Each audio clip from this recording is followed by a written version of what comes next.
ऋषि कुमारों की, ऋषि कुमारों की, ऋषि कुमारों की। भैया, श्री राम और माता सीता दिखाई नहीं दे रहे हैं। मेरे नेत्र भी उन्हें ही ढूंढ रहे हैं।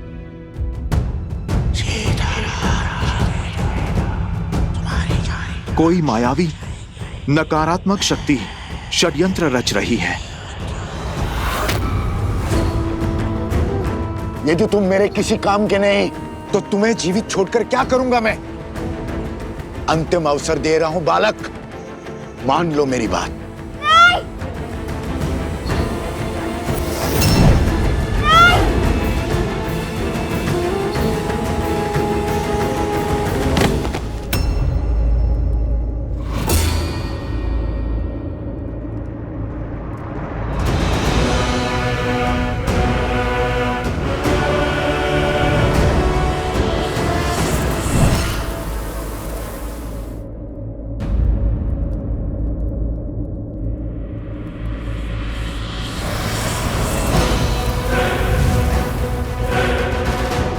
बालक, बालक उठो।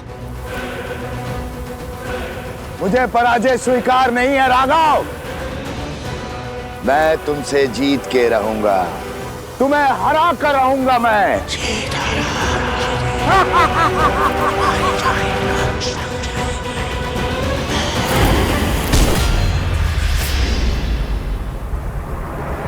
जय महावीर हनुमान, जय जय पवन पुत्र हनुमान, बजरंग बली हनुमान, जय जय महाबली हनुमान, ये समय प्रहार करने का नहीं, प्रहार से बचने का है। बचा सकते हो तो बचा लो अपना राम राज्य।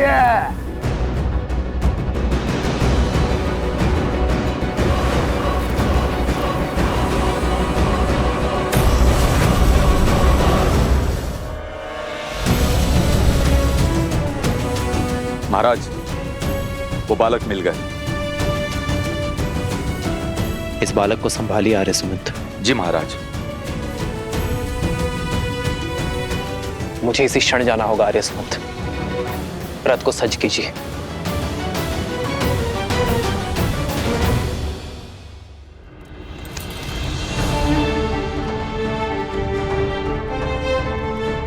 आर्य सुमंत, महाराज जनक से मेरी ओर से क्षमा मांगिएगा।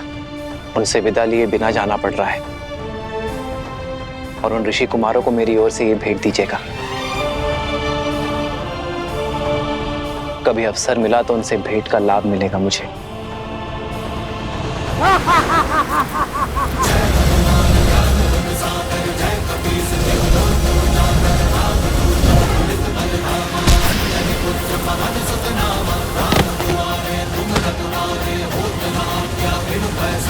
प्रभु के पाश में बंधने को सज्ज होना दुष्ट।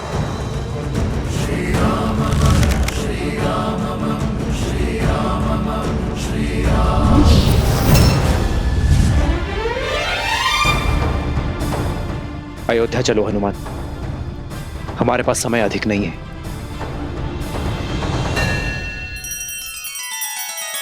श्री रामचंद्र कृपालु भजु मन हरण भव भय दारुणम, नव कंज लोचन कंज मुख कर कंज पद कंजारुणम।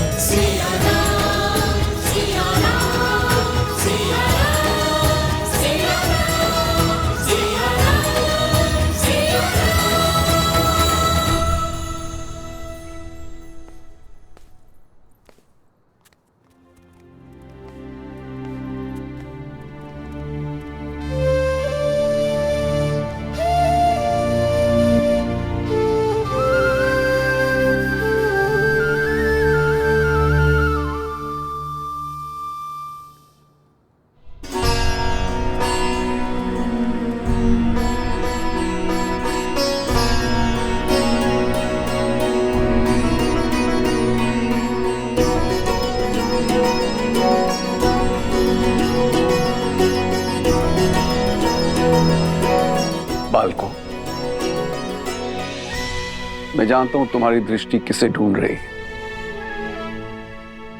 हम भी कब से तुम्हारी ही प्रतीक्षा कर रहे थे।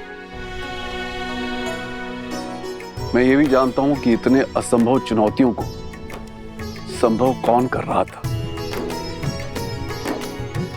ईश्वर की असीम कृपा है तुम दोनों पर। तुम दोनों केवल धनुर्धारी ही नहीं हो, बल्कि बुद्धिमान और साहसी भी हो। धर्म के अर्थ को समझने की क्षमता भी रखते हो। राजाओं से पराक्रमी और वीर भी हो, और बालकों से नटखट भी। मैं और श्री राम तुम दोनों से अत्यंत प्रभावित हैं। और सत्य तो यह है कि जितने उत्सुक तुम दोनों हो श्री राम से मिलने के लिए, उतने ही उत्सुक श्री राम भी थे तुम दोनों से मिलने के लिए। किंतु दुर्भाग्यवश उन्हें एक राक्षस को खदेड़ने के लिए जाना पड़ा। ये श्री राम की माला है। वही माला तुम दोनों को भेंट करना चाहते थे।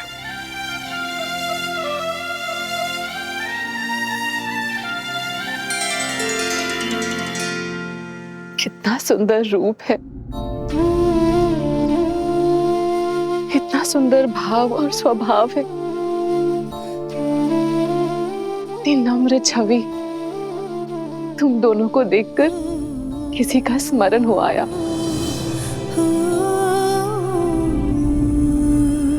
माता सीता,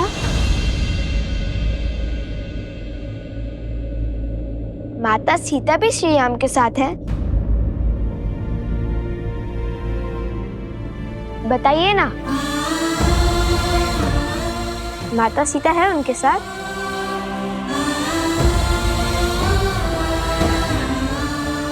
कोई बात नहीं, जब हम अयोध्या जाएंगे तब माता सीता से भी मिलेंगे और श्री राम से भी। हमारी माता कहती है कि जो बीत गया उससे सोच सोचकर दुखी होना व्यर्थ है, इसलिए आगे का सोचना चाहिए। उचित कहा आपकी माताश्री ने। बीते कल के बारे में सोच के दुखी होना ठीक नहीं है। अत्यंत बुद्धिमान प्रतीत होती है तुम्हारी माता। मैं भी उनसे मिलना चाहती हूँ। मुझे भी अपने साथ ले चलो। सुना ना?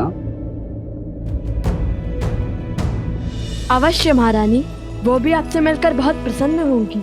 उत्तर की ओर वन के निकट भगवान वाल्मीकि के आश्रम में ही रहते हैं। उचित है, हम शीघ्र ही आश्रम आएंगे तो भगवान वाल्मीकि का आशीर्वाद देंगे। आप लोग यहां से प्रस्थान करें और आपकी भेंट, आपका पुरस्कार स्वीकार करें।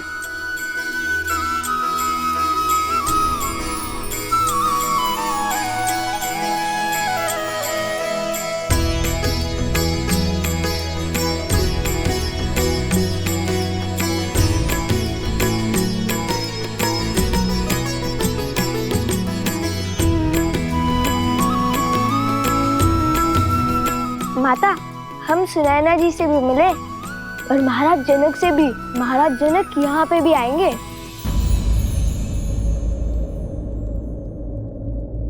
महाराज जनक यहाँ आएंगे? हाँ माता। मुझे मिथिला में हुए हर प्रस्ताव के विषय में बताओ। अभी नहीं माता, हम मिथिला से विजेता बनकर लौटे हैं और हमारे उपगुरु वो भली भांति पराजित होकर आए। उनका स्वागत तो कीजिए। पराजित होकर? किससे और कहाँ है उपगुरु? आश्रम के बाहर है, विजेता की सेवा कर रहे हैं। हाँ, लौटते हुए पूरे मार्ग में सेवक की भांति सेवा करते हुए आए हैं। कभी जल का घड़ा तो कभी फल की टोकरी लेकर आए हैं। किसके लिए? आप सभी को मेरा प्रणाम। ये प्रसूता है, मेरी धर्मपत्नी।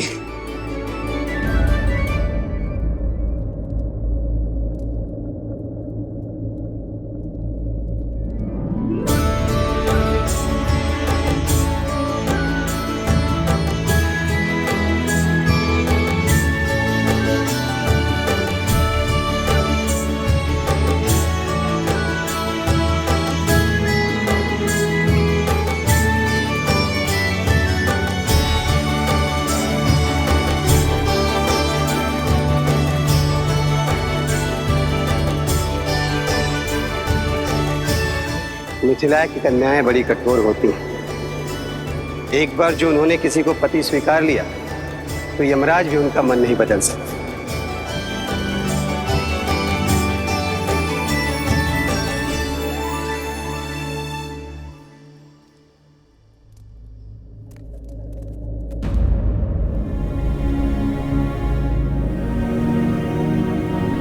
ये क्या, सब चले क्यों गए? क्या हमसे कोई भारी भूल हुई है?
इस समस्त संसार में धर्म के अश्व का घूमना अनिवार्य है।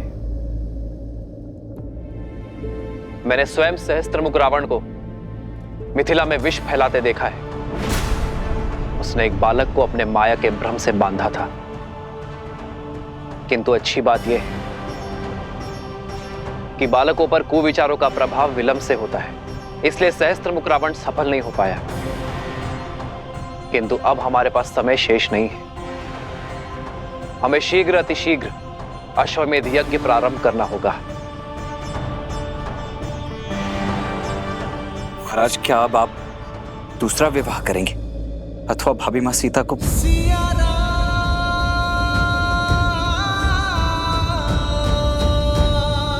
तो अब आगे के लिए क्या आज्ञा है महाराज? क्या इस यज्ञ से पूर्व महाराज के दूसरे विवाह का आयोजन करना होगा?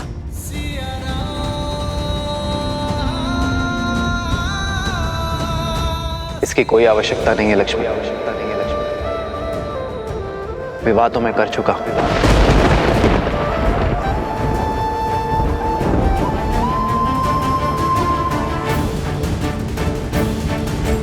सात दिन के पश्चात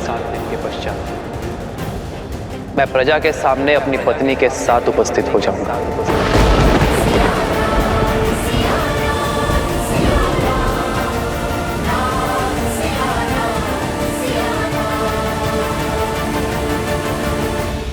न जाने कहां की होगी वो, किस नगर की होगी वो महारानी, किस धर्म का वहन करती होगी। रघुकुल की गरिमा निभा भी पाएगी या नहीं? नहीं, इस नई महारानी को हम स्वीकार नहीं करेंगे। कभी स्वीकार नहीं करेंगे। राजा राम है वो कुछ भी अनिष्ट कर ही नहीं सकते। उन्होंने विवाह किया क्योंकि यही उचित था। राजा है, इसका तात्पर्य नहीं कुछ भी अनुचित करेंगे। हमारे महाराज ने हमेशा उचित कार्य ही किए हैं। ये उचित नहीं है। यही उचित है। ये उचित नहीं है। यही उचित है। अन्याय है ये। आप ये कैसे कह सकते हैं? क्योंकि हमारे महाराज ने ध्यान रखा ही है।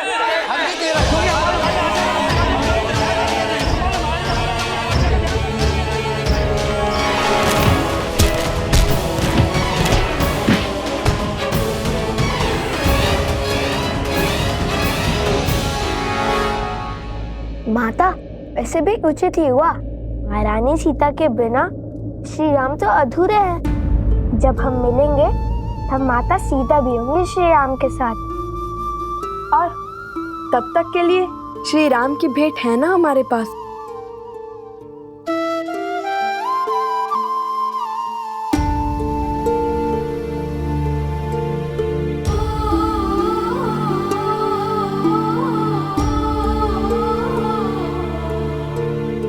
देखिए ना माता, कितना सुंदर हार है।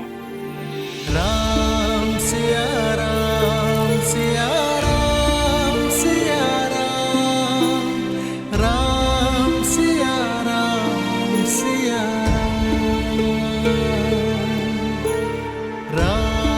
सिया राम सिया राम सिया राम राम सिया राम सिया राम। मेरे साथ ना होकर भी मुझे पथ दिखाया है तुमने सीते।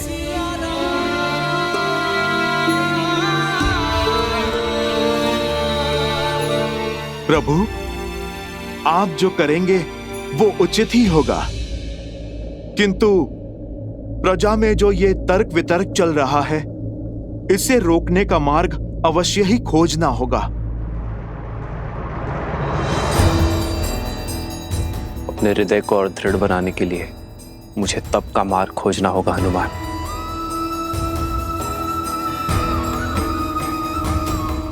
जब तक मैं इस कक्ष में हूं, मेरे एकांत में कोई बाधा ना डाले हनुमान।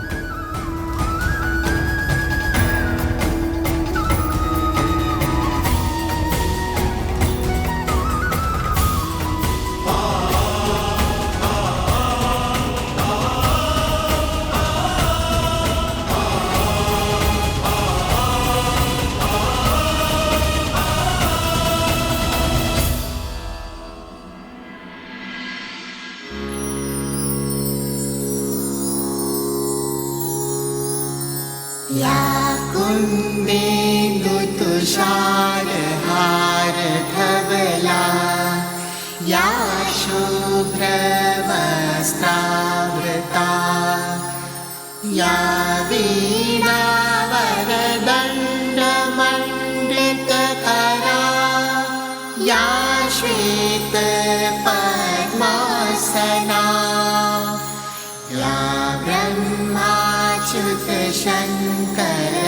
प्रभृतिभिः देवे सदा वन्दिता सा मां पातु सरस्वती भगवती निशेषजाड्यापहा निशेषजाड्यापहा निशेषजाड्यापहा।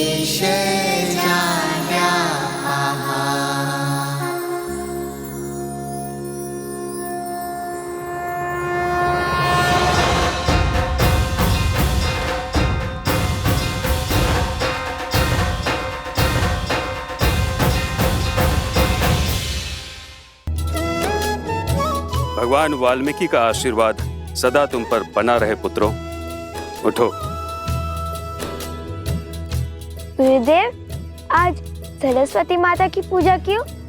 बताता हूँ, परंतु इससे पहले ये बता दूं कि भगवान वाल्मीकि की क्या इच्छा है। पुत्रों, तुमने मिथिला में अपने शौर्य का परचम लहराया, किंतु अब भगवान वाल्मीकि कुछ और चाहते हैं। उनका आदेश धनुष बाण का त्याग कर हाथ में वीणा उठाने का है, क्योंकि संपूर्ण व्यक्तित्व वो होता है जिसमें केवल बल और बुद्धि ही नहीं, कला भी सम्मिलित हो। और कला के बिना प्रभु भी पशु है। कला तो रावण के पास भी थी। बल, बुद्धि, कला और धर्म, ये चार स्तंभ से व्यक्ति का व्यक्तित्व बनता है। रावण के पास बल, बुद्धि और कला तो थी, किंतु धर्म नहीं था। और वो धर्म क्या है गुरुवर? उस धर्म को भी जान जाओगे जब अपने अगले प्रवास से लौटोगे। कहाँ का प्रवास? अयोध्या।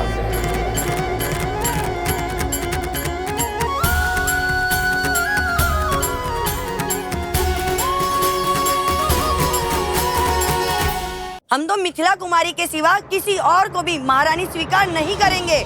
श्री राम से भी विरोध करेंगे। समझने का प्रयास करो। अयोध्या को यज्ञ की, वो यज्ञ को महारानी की आवश्यकता है।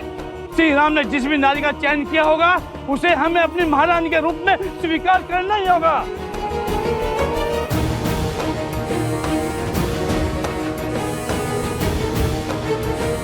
कौशल राज, राजा रामचंद्र की, राजा रामचंद्र की, राजा रामचंद्र की, राजा रामचंद्र की।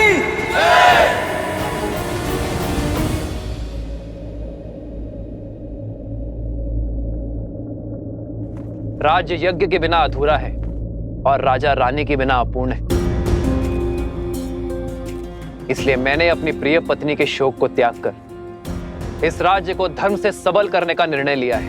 राजा रामचंद्र की, राजा रामचंद्र की, राजा रामचंद्र की।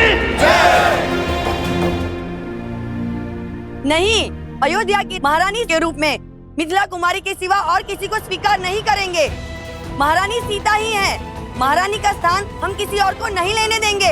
हाँ, तुम बिल्कुल ठीक कह रही हो। हमारी महारानी देवी सीता ही हो सकती हैं। हाँ हाँ, सीता ही हो सकती हैं। महारानी सीता की, महारानी सीता की, महारानी सीता की, महारानी सीता की, महारानी सीता की।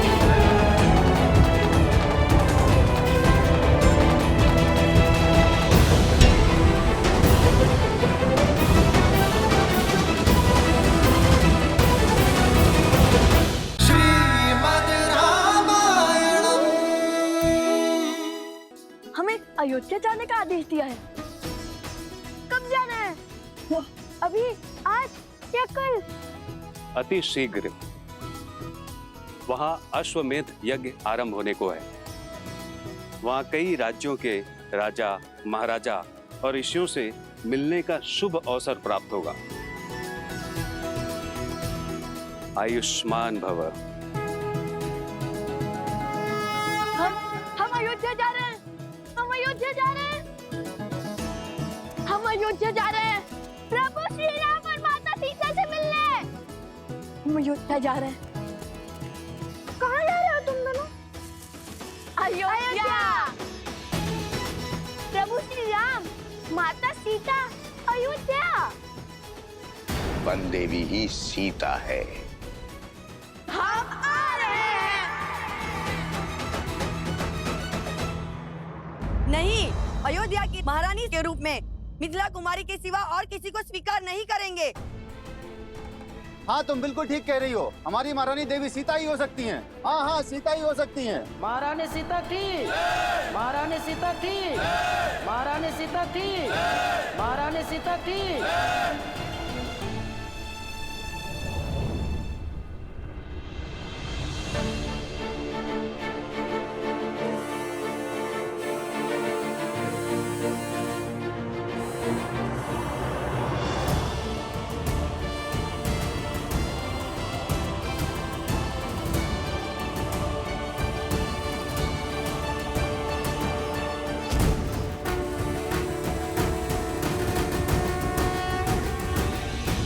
अयोध्या की महारानी आपके समक्ष है।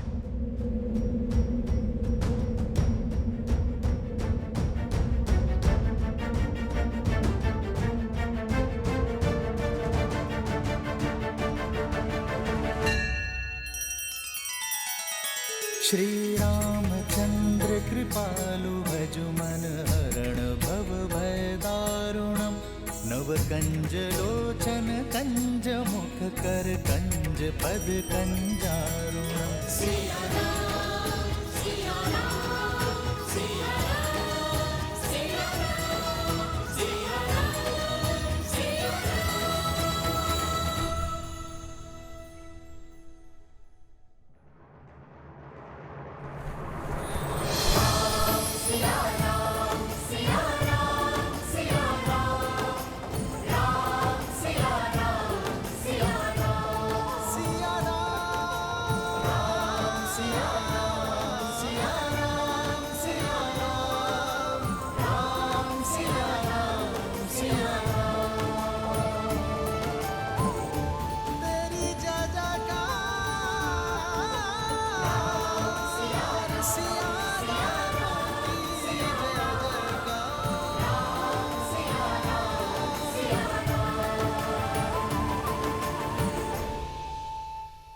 कर्म, शब्द और मन, ये तीनों मानव जीवन के अभिन्न अंग हैं। और विवाह वो बंधन है जो पति पत्नी को इन तीनों से बांधता है। ये बंधन अटूट है और जो इससे सरलता से मुक्त हो जाते हैं वो कभी इस बंधन में बंधे ही नहीं। अपनी सीता के बिना ये राम निष्प्राण है और केवल जीव यज्ञ में आहुति देते हैं, निष्प्राण नहीं।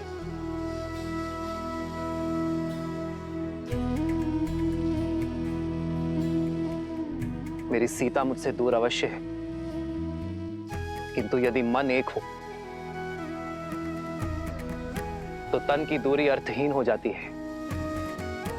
बिना कुछ कहे ही पति पत्नी शब्द और कर्म से जुड़ जाते हैं। मुझे अपनी सीता पर पूरा विश्वास है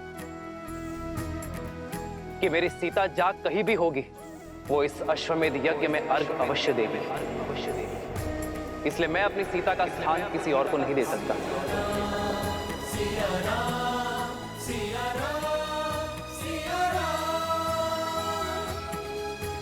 इस यज्ञ में सीता की उपस्थिति अवश्य होगी। इस स्वर्ण प्रतिमा के रूप में, क्योंकि मेरी सीता स्वर्ण की भांति पवित्र है, स्वर्ण की भांति शुद्ध है। आज से अयोध्या की महारानी सीता सदा अयोध्या में विराजमान रहेगी, अपने इस दिव्य रूप में।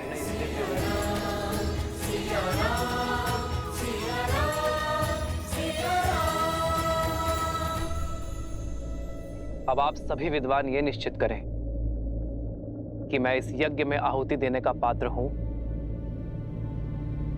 या नहीं।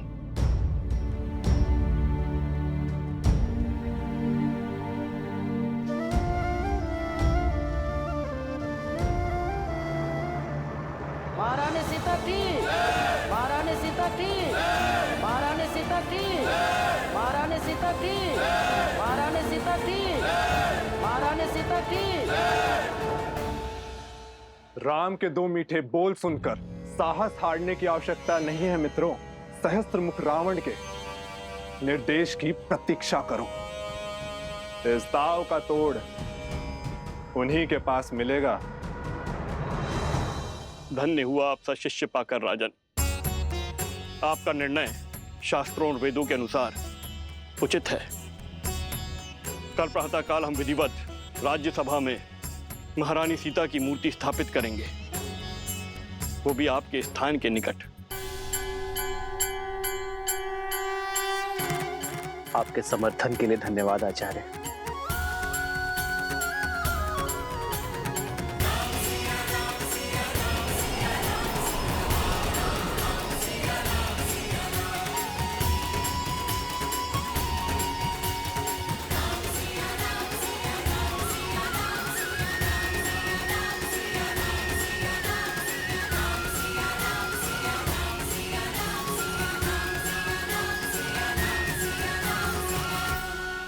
और स्मरण रखना पुत्रों, श्री राम की जीवन यात्रा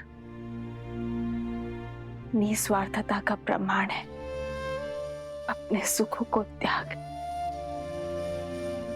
प्रजा और राज्य की प्रसन्नता के लिए अपनी प्रसन्नता का त्याग और बलिदान का उदाहरण है। समझ गए माता, समझ गए। किंतु जब से हमें अयोध्या जाने का अवसर मिला है, तब से आप हमें त्याग और बलिदान के बारे में क्यों बता रही हैं? जो सत्य है वही बता रही हूँ। अच्छा तुम पूछो, तुम क्या जानना चाहते हो? अयोध्या को, उसके बारे में बताइए ना। उसके मार्ग कितना विशाल है, वन उपवन, उन सब के बारे में बताइए ना हमें। सब मुझसे ही पूछोगे या स्वयं जाकर भी देखोगे? माता, मन में एक प्रश्न आया। नहीं नहीं, तुम्हारे प्रश्न झेलने की क्षमता नहीं है मुझ में।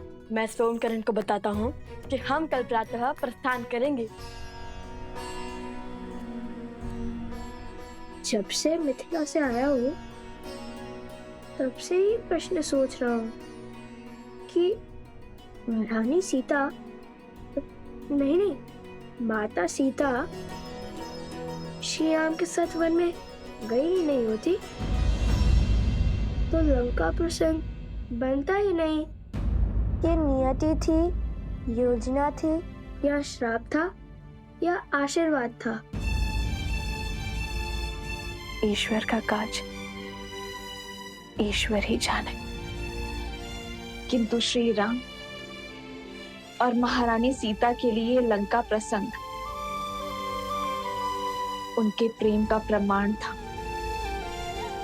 मानव जीवन में हर क्षण कुछ ना कुछ घटना घटती रहती है, किंतु पति पत्नी उन प्रसंगों में अपने पराक्रम, अपने प्रेम की किस सीमा को लांघते हैं, वही उनके साथ का, सामर्थ्य का और संबंध का प्रमाण है। अर्थात श्री राम की महानता, उनकी पत्नी महारानी सीता भी बराबर की भागीदारी है। वह प्रभु के दर्शन के लिए उत्सुक था, किंतु अब अयोध्या जाकर माता सीता के दर्शन के लिए भी उत्सुक हूँ। श्री राम और महारानी सीता बहन थोड़ी ना है कुछ। श्री राम के दर्शन में ही सीता जी के दर्शन समाये, और यदि अयोध्या जाकर सीता जी के दर्शन प्राप्त ना हुए तो हट ना करना पुत्र, समझे?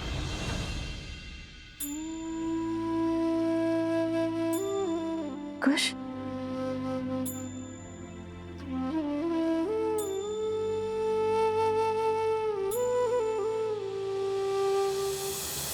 अस्यै पूर्णा प्रतिष्ठन्तु, अस्यै पूर्णा शरन्तु च, अस्यै देवत्वमर्चायै मामहेति च कश्चन। ओम श्री मन्मना गणाधिपते नमः। प्रसन्नो भवः, वरदा भवः।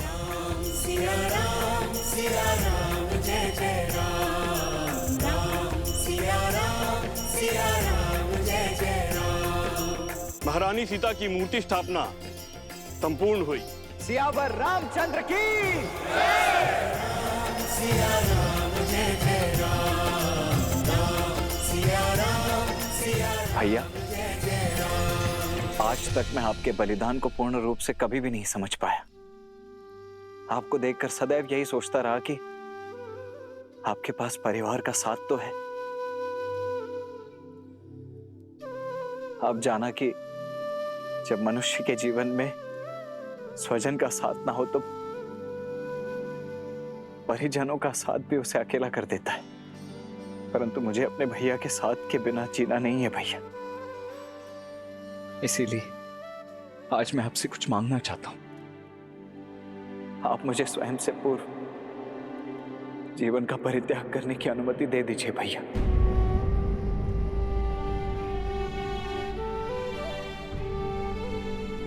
लक्ष्मण,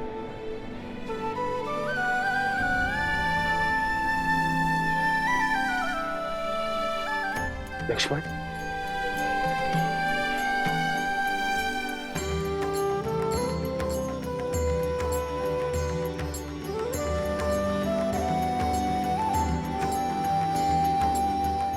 लक्ष्मण, त्याग और सेवा की पराकाष्ठा पार की है तुमने मेरे भाई।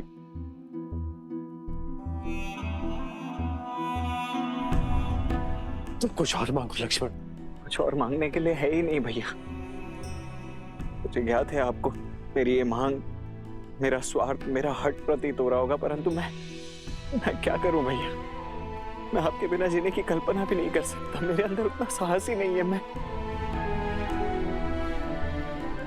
मेरी बस यही एक इच्छा है और यही एक मांग है। आप बस मेरी इस इच्छा को पूरी कर दीजिए। हो रघुकुल रीत सदा चली आई, प्राण जाए पर वचन न जाई। धन्यवाद भैया, कोटि कोटि धन्यवाद।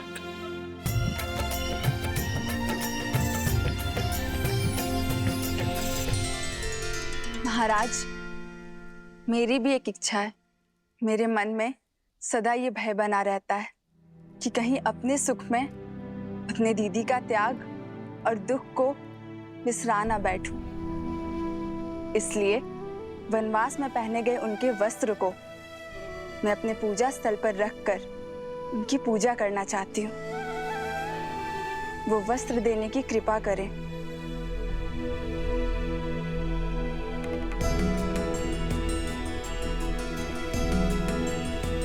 तुम्हारी इच्छा अवश्य पूर्ण होगी और मेरा आशीर्वाद भी सदा रहेगा कि आपकी मिथिला नगरी एक पुण्य नगरी के रूप में अयोध्या और काशी के साथ स्पर्धा करेगी। धन्यवाद महाराज। धन्यवाद भैया।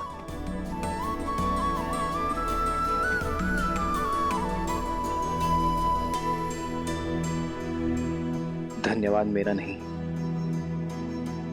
उस मिथिला का करो शत्रुघ्न, जिससे अयोध्या को ये 4 अनमोल रत्न मिले।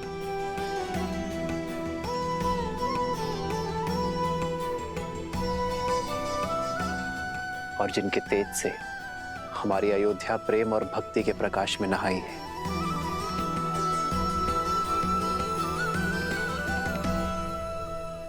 शीघ्र चलो कोश, समय बीता जा रहा है।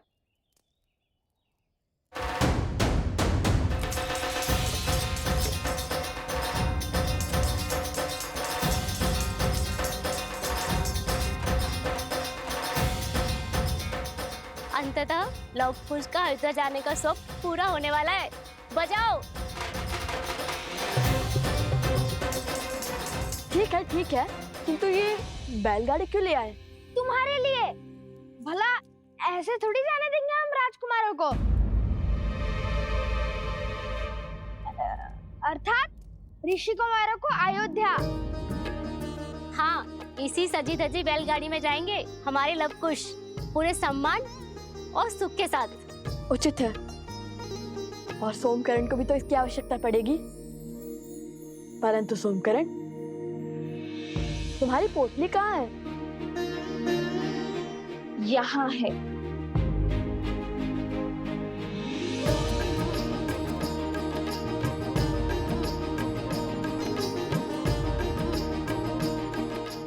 एक सोमकरण के लिए 3-3 पोटलियां।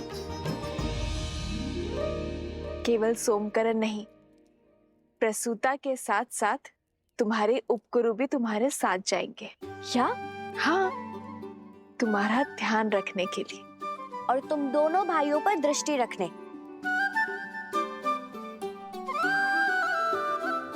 कहाँ है कुश? ओहो कुश, अब आ भी जाओ। देखो हमारे साथ चलने के लिए कितने यात्री सज्ज हो गए।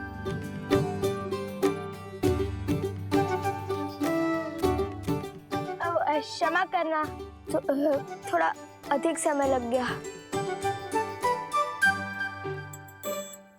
ये नया धनुष किसके लिए? सोमकर्ण के लिए। मेरे लिए? हाँ, हम तो गायन और कला में लीन होने ही वाले हैं। कदाचित तुम्हारी रक्षा ना कर पाए।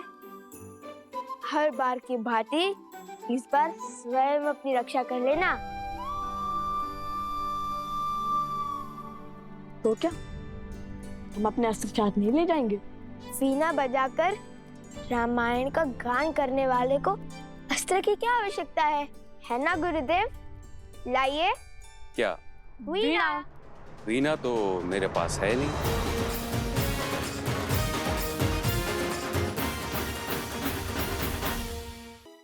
क्या हुआ? मुख क्यों उतार लिए? यदि भगवान वाल्मीकि तुम्हें रिक्त हाथ अयोध्या भेज रहे हैं तो इसके पीछे कोई ना कोई कारण अवश्य है। पुत्रों, अपने मन में विश्वास लेकर आगे बढ़ो। मुझे पूर्ण विश्वास है कि तुम दोनों मिथिला की भांति अयोध्या जाकर सबका हृदय जीत लोगे। और हाँ, इस बार गरिमा की सीमा मत लांघना। मैं प्रसूता से क्षण क्षण का समाचार लेती रहूंगी। वीणा तो मिली नहीं, किंतु इनकी सुरक्षा का दायित्व मिल गया। तुम्हारी ध्वनि यहाँ तक आ रही है। चलो, तुम्हारे प्रश्न का उत्तर मार्ग में देती हूँ।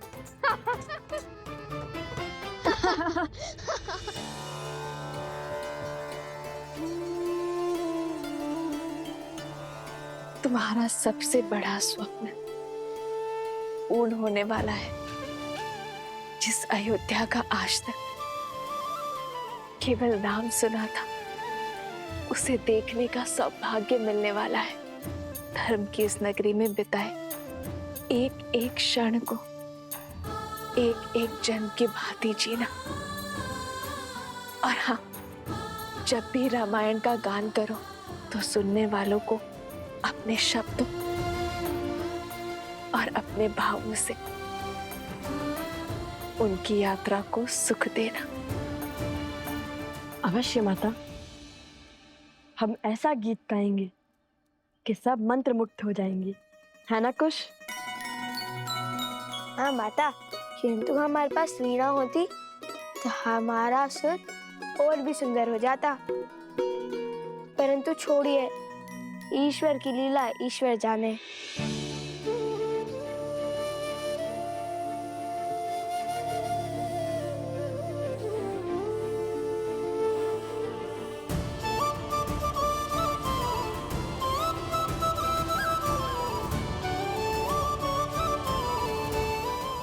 आज्ञा दीजिए माता। यशस्वी बाबा पुत्र।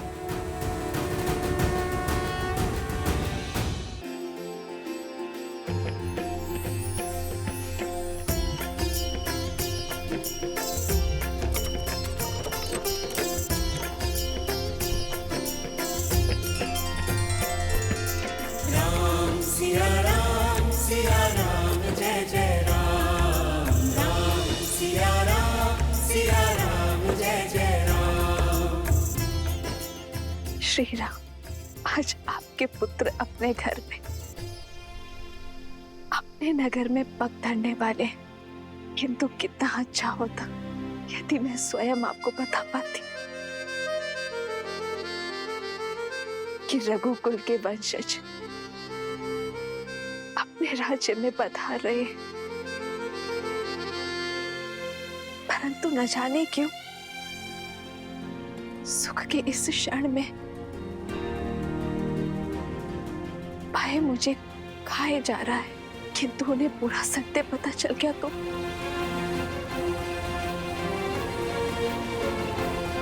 बस उनके कोमल हृदय को सत्य का घातक आघात ना लगे।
आज सुख की अनुभूति हो रही है सीते, और इस सुख का कारण अश्वमेध यज्ञ के मार्ग से इतना बड़ा कांटा हटने का नहीं है। कुछ तो विशेष होने वाला है सीते। किंतु क्या ऐसा तो नहीं कि तुम कोई संदेश देना चाहती हो मुझे? श्री राम,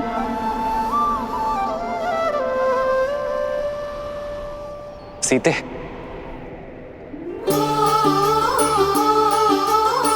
सीते,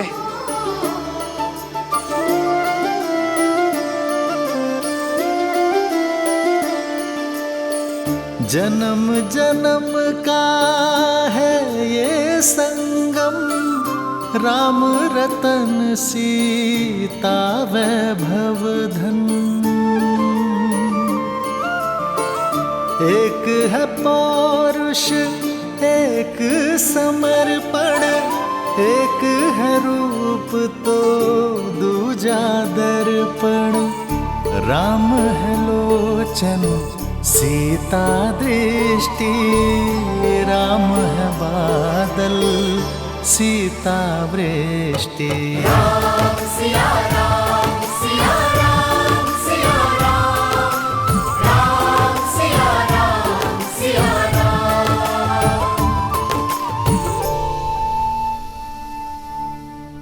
सीते, ये कैसा अनूठा संबंध है हमारा, एक दूसरे से दूर रहकर भी एक दूसरे की मन की व्यथा समझ जाते हैं, किंतु मन में भय और शंका लिए मैं आपसे कुछ कहना चाहती हूँ आर्य।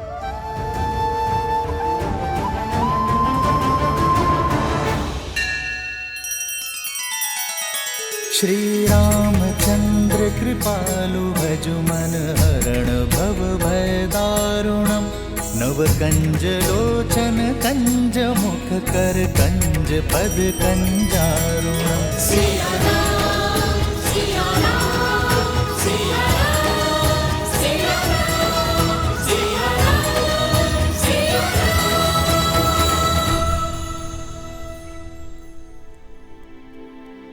यदि मैंने आपके निर्णय को प्रभावित किया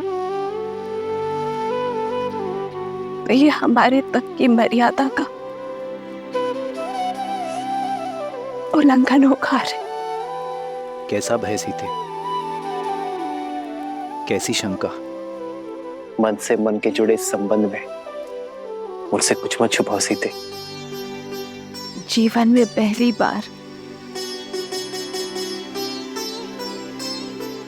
मेरा हृदय भयभीत है। भविष्य की आशंकाएं वर्तमान को विचलित कर रही है।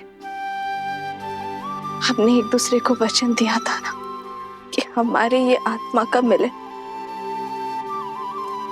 हमारे तप में वृद्धि करेगा, हमारी भावनाओं को मार्गदर्शन देगा और हम कभी एक दूसरे के जीवन के निर्णय को प्रभावित कर नियति के लेख में बाधा नहीं डालेंगे, एक दूसरे की शक्ति बनेंगे, दुर्बलता नहीं।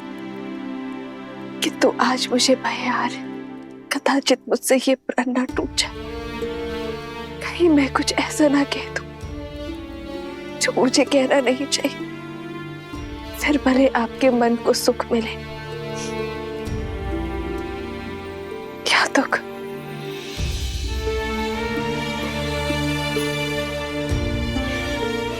समझ गया सीते, इतने वर्षों तक तुम अकेले तप करती हुई आई, पर अब इस तप को भंग करने का कोई अर्थ नहीं है। सीते, तुमने मुझे अश्वमेध यज्ञ पूर्ण करने का मार्ग दिखाया है। कदाचित हमारे अंतर्मन की सीमा भी यही है।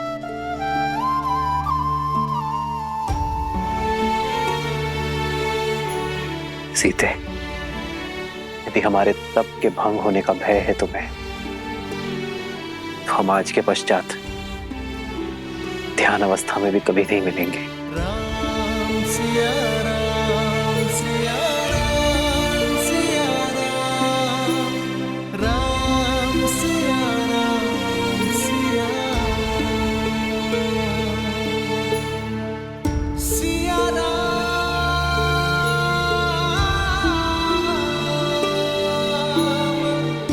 सिया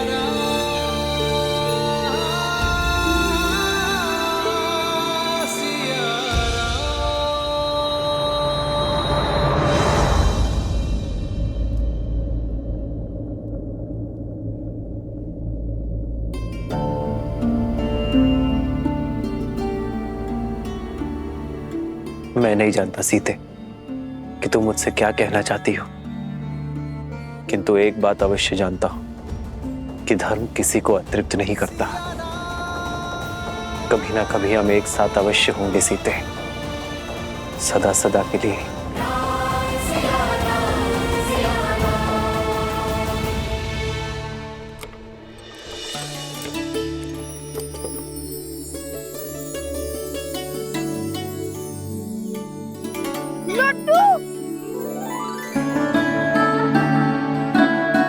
क्या तुम भी राम भक्त हो? कौन नहीं होगा ऐसे पराक्रमी और मर्यादा के धनी का भक्त? लव कुश।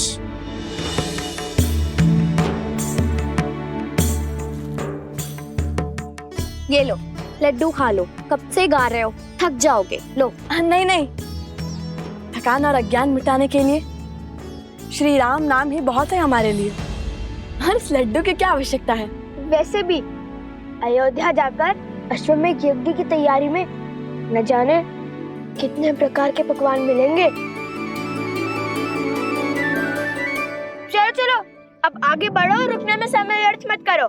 ठीक है, मत खाओ, मुझे लगा तुम दोनों को अच्छा लगेगा। माता सीता ने दिए थे ना। माता सीता ने?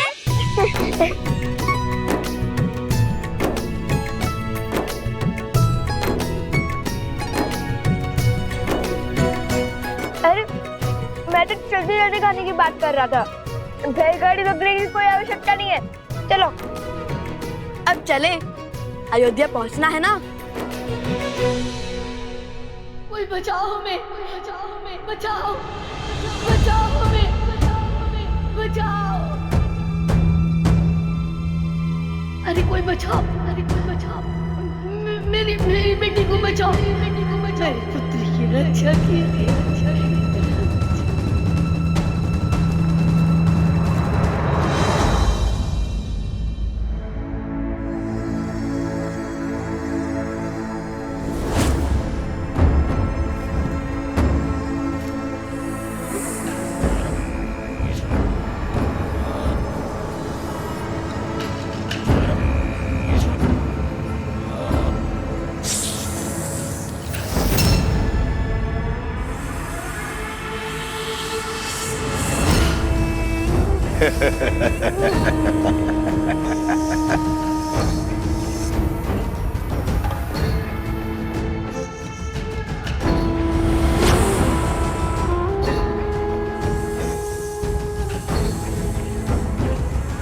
सुमन रहे, ये राम की दृष्टि के सामने मुक्त होने चाहिए, ताकि राम अपनी आंखों से अपनी विफलता देख सके।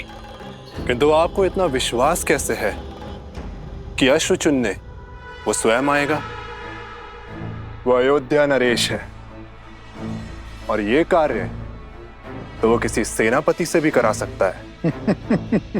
यही तो अंतर है तुम्हारी और मेरी सोच में। शस्त्र की समझ से अधिक आवश्यक है शत्रु के व्यक्तित्व की समझ। राम अवश्य आएंगे।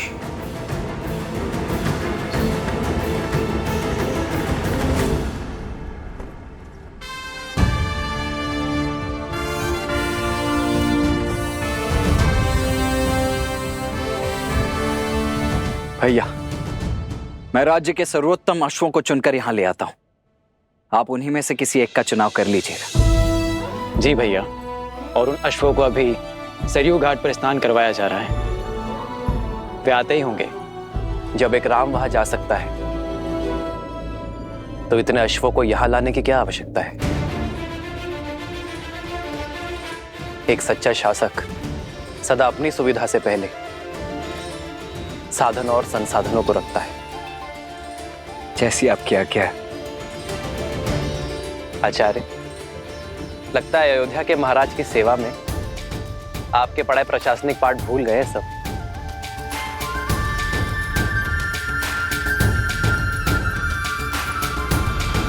शीघ्र करो, हमें भगवान वाल्मीकि के आश्रम जाना है।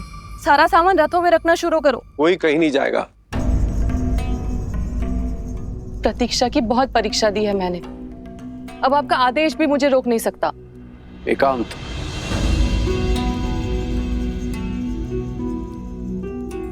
हट मत करो सुनैना, तुम वहां नहीं जा सकती। क्यों? क्यों नहीं जा सकती? मेरा हृदय चीख चीख कर कह रहा है कि वो मेरी सीता के ही पुत्र हैं और सीता वहां भगवान वाल्मीकि के आश्रम में वनवासियों का जीवन जी रही है। हृदय तो मेरा भी यही कह रहा है, किंतु भूल गई उन बालकों ने क्या कहा था। उनकी माता ने उन्हें सीख दी है कि हमें बीते हुए कल की ओर नहीं, आने वाले कल की ओर देखना चाहिए। बीता हुआ कल ही तो आज की नींव है, उसे मैं कैसे भूल जाऊं? कौन है? कौन है? बचाओ हमें! कोई बचाओ हमें! बचाओ हमें! बचाओ! बचाओ!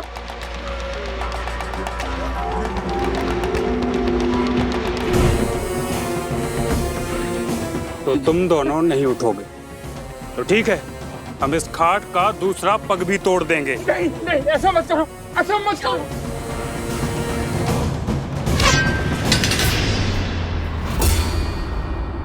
ए, कौन है? सामने आओ।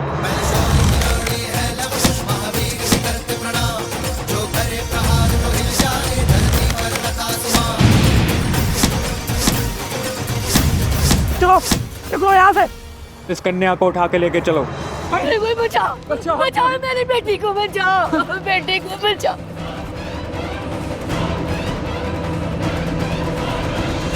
सुनैना, भगवान वाल्मीकि त्रिकालदर्शी हैं और यदि हमारी पुत्री सीता और उसके बालक उनके आश्रम में आश्रय पा चुके हैं तो क्या बिना उनकी अनुमति के वहां जाना उचित होगा?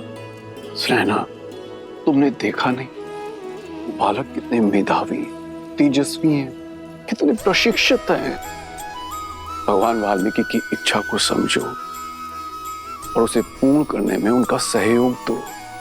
और ये भी तो हो सकता है कि श्री राम और सीता ने यह निर्णय मिल के लिया हो, तो हमें उनकी इस तपस्या को भंग नहीं करना चाहिए।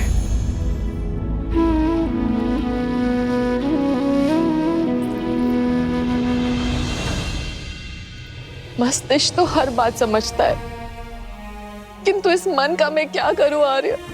इस दुख का मैं क्या करूं? सुनैना,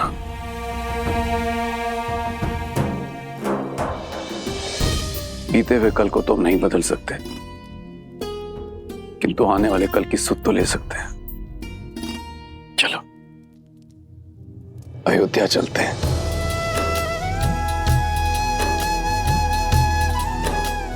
कदाचित वहीं जाके भगवान वाल्मीकि की लीला से आवरण हट जाए।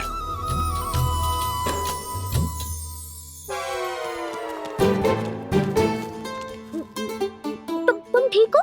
हाँ, वो तो लव कुश ने सबको मार भगाया, अन्यथा मेरा शौर्य देखती आप। अब चलो। कौन है? किसने हमारी सहायता की? हम भगवान वाल्मीकि के शिष्य और वन देवी के पुत्र हैं। आपकी करण पुकार सुनकर हम यहाँ आए हैं। पुत्र, हम वृद्ध और दृष्टिहीन हैं। हमारी पुत्री कहाँ है? वो दुष्ट कहीं उसे उठाकर तो नहीं ले गए? पुत्री, मेरी पुत्री की रक्षा कीजिए। वो जो कन्या यहाँ मूर्छित पड़ी थी, वो आपकी पुत्री है। हाँ, हाँ। आप दोनों बैठे क्यों हैं और उठकर उन दुष्टों से लड़े क्यों नहीं? हमने ब्राह्मणी सरस्वती का व्रत लिया है। हम इस घाट पर से उठ नहीं सकते, पर वो दुष्ट इस घाट के नीचे गड़े हुए धन को लेना चाहते हैं। उन्होंने हमारे 4 पुत्रों को मार डाला, हमारी घाट का पांव भी तोड़ डाला। बड़ी मुश्किल से हमारी पुत्री ने ये 4 भाई बचाई है और अब उनकी शक्ति दिनों दिन बढ़ती जा रही है। वो हमारी शक्ति को, हमारी साधना को, हमारे जाप को भंग करना चाहते। रक्षा कीजिए, हम पर कृपा कीजिए। भैया,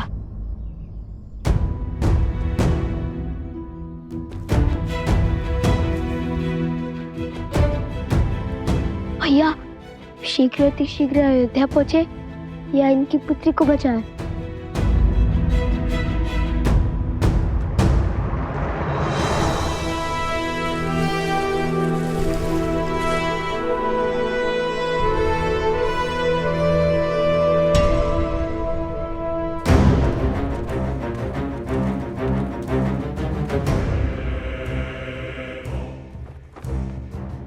शत्रु को बड़ा सटीक समझा महाराज सहस्त्रमुख ने।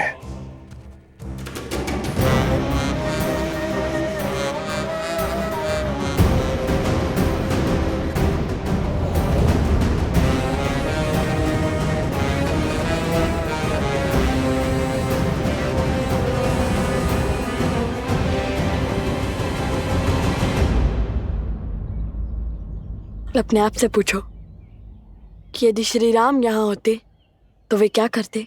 अश्वमेध यज्ञ। यदि श्री राम हमारी आयु के होते तब वे क्या करते? वो तो अपने सैनिकों को उनके पीछे भेज देते। श्री राम तो राजकुमार थे ना। यदि श्री राम ऋषि वशिष्ठ के आश्रम में होते तब क्या करते? तब तो वो अवश्य ही अपने अनुज का परामर्श लेते। उस समय श्री लक्ष्मण भी तो उनके साथ थे। तो मैं भी तो वही कर रहा हूँ, अपने अनुज का अर्थात तुम्हारा परामर्श ले रहा हूँ। अब बताओ वे क्या करते?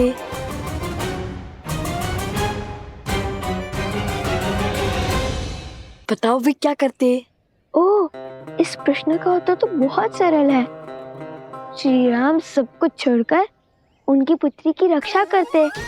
हम भी तो श्री राम के भक्त हैं, तो श्री राम को यहीं से प्रणाम करके हम उनकी पुत्री की रक्षा के लिए जाएंगे।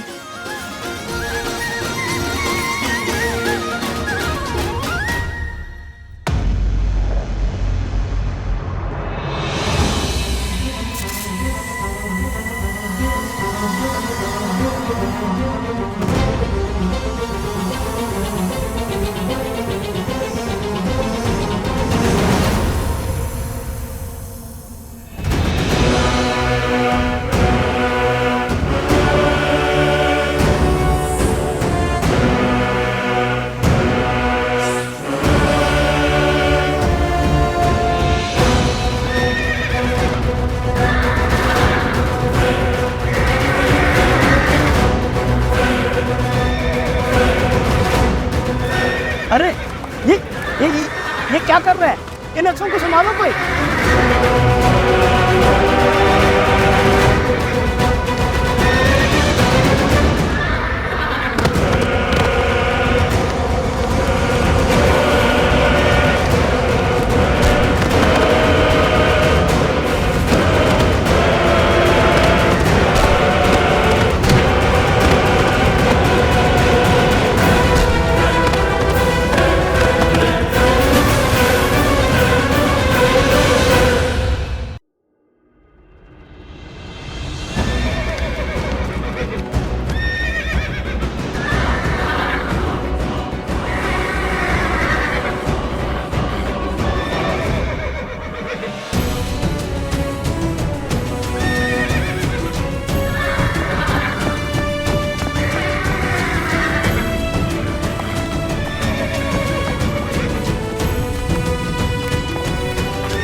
सर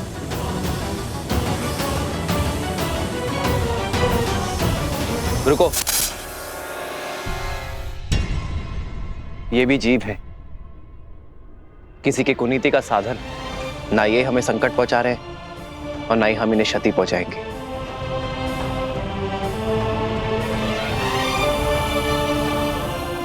हनुमान, प्रभु, इन्हें इनके उचित स्थान पर पहुंचा दो।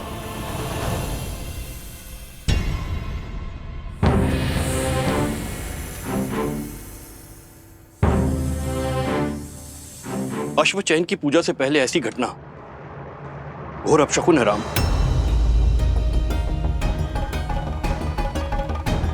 अब कैसे चुनेंगे अश्व? कोई बात नहीं, बचे हुए अश्वों में से ही किसी एक का चुनाव कर लेते हैं।